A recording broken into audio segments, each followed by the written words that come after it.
Good morning, everyone. I am so pleased to be here with you today.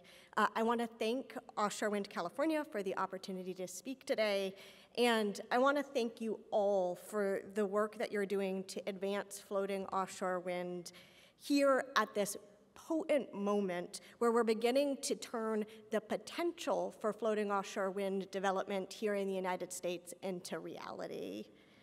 And the importance of why we're here today couldn't be more clear.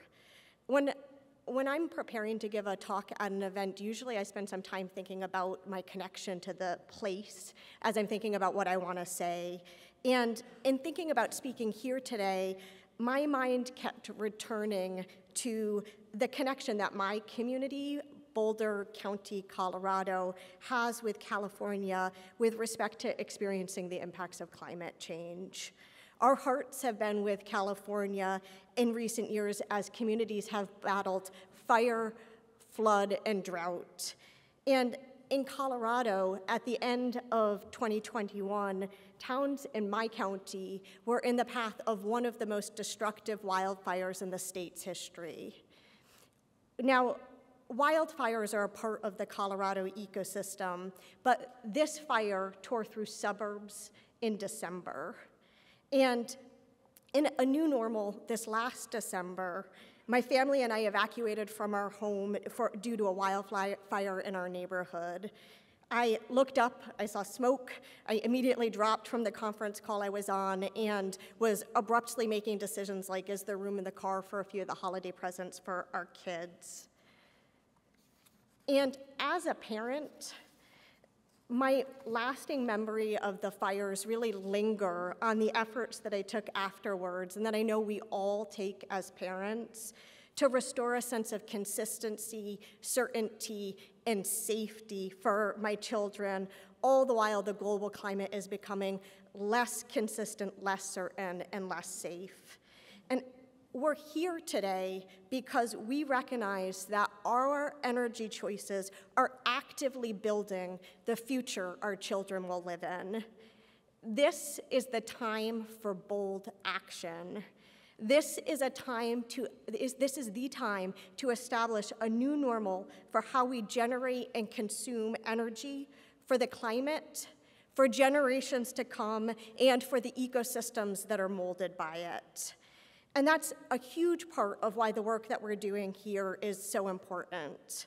But it's not the only reason. As we work to develop this resource, we have the equal opportunity to reap the economic benefits of development. Last year, I had the privilege of visiting a small island of just about 1,300 residents called Helgoland in the North Sea off Germany that has been fundamentally transformed by offshore wind development. The town went from a community that was losing residents and facing declining tourism to one that is thriving today, hosting not only service and operations center for multiple wind farms, but also one with a revitalized tourism industry. We can replicate that in the United States. We can build an industry that ensures we revitalize working waterfronts and ports while ensuring that that economic revival lifts up whole communities. And these dual prongs, environment and economy, are why we're taking bold action to develop floating offshore wind here in the United States. And nowhere is that more evident than here in California. Yesterday, we had the privilege of hearing from BOEM Director Liz Klein about the actions that the Biden administration has taken to advance leasing for offshore wind on 3 coastlines, including, of course, the historic lease auction for commercial-scale floating offshore wind in California last December. Together, in the last year, with our interagency partners, we launched a new effort to drive U.S. leadership in floating offshore wind, the Floating Offshore Wind Shot. Here in California, the state adopted ambitious targets with respect to floating offshore wind development that will help set the stage for the West Coast becoming a global hub for floating offshore wind expertise and manufacturing. And these efforts in California have been complemented by leadership in other states. And indeed, the history of offshore wind development in the United States is one that's really been marked and shaped by state leadership. We've seen, in the last year, we saw Oregon publish a study looking at the benefits and challenges of offshore wind development. We saw Maine publish their roadmap for offshore wind development. And New York is actively moving forward on their Master Planning 2.0 effort to examine the potential for developing floating offshore wind in the deeper waters off their coasts.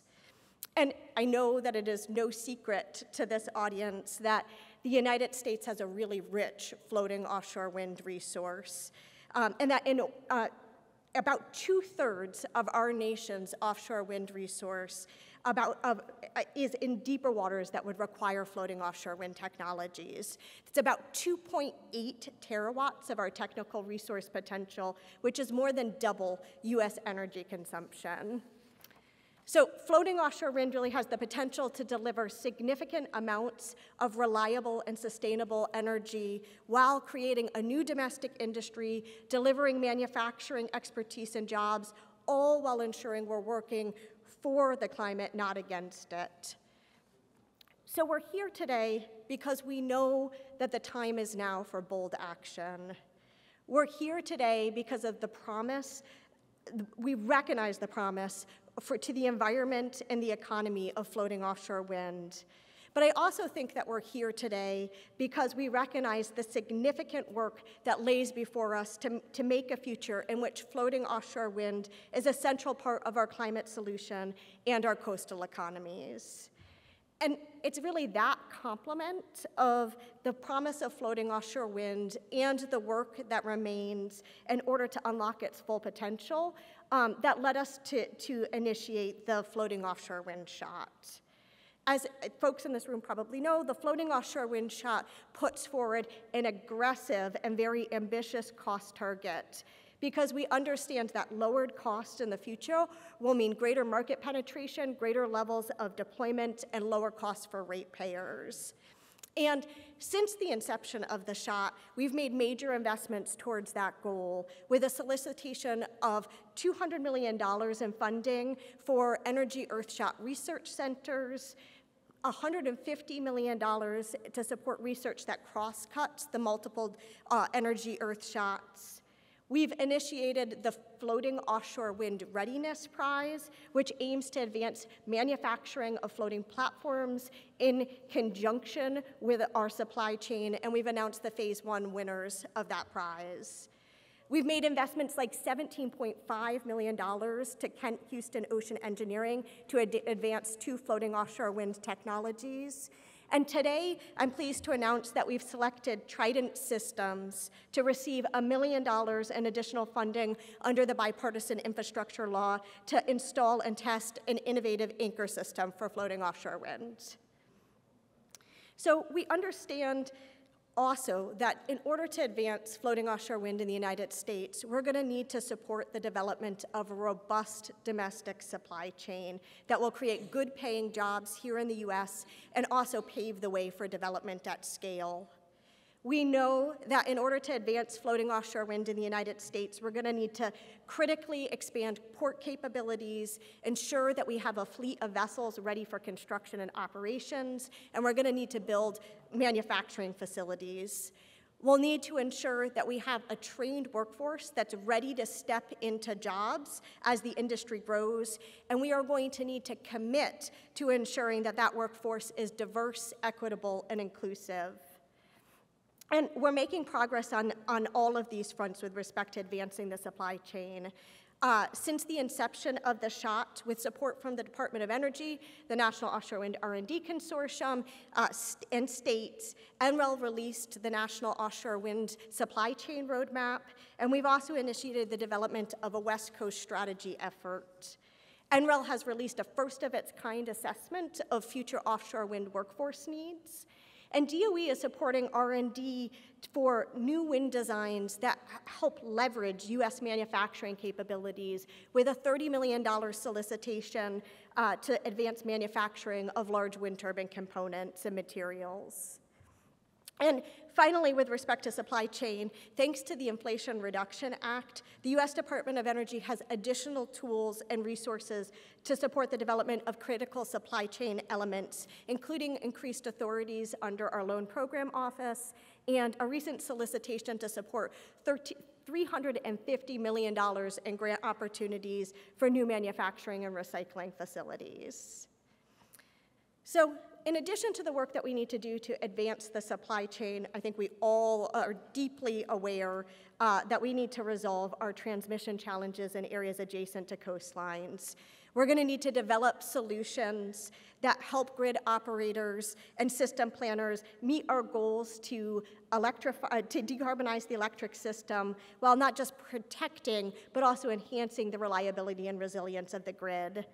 As part of the Floating Offshore Wind Summit, SHOT Summit this February, DOE announced the initiation of a major West Coast offshore wind transmission analysis. And last November, DOE announced $13 billion in new financing opportunities for expansion and modernization of the nation's electrical grid. And we're also working to support R&D to enable the grid of the future. We're currently evaluating proposals for $10 million in funding for HVDC standards, controls, and workforce development, supported with bill funding. But it's not going to be enough to just build offshore wind and adjacent infrastructure. We're here today because we know that it's the time, now is the time for bold action. We're here today because we recognize the environmental and economic promise of floating offshore wind. We're here today because we recognize the work that lies before us with respect to making a future in which floating offshore wind is an important part of our climate solution.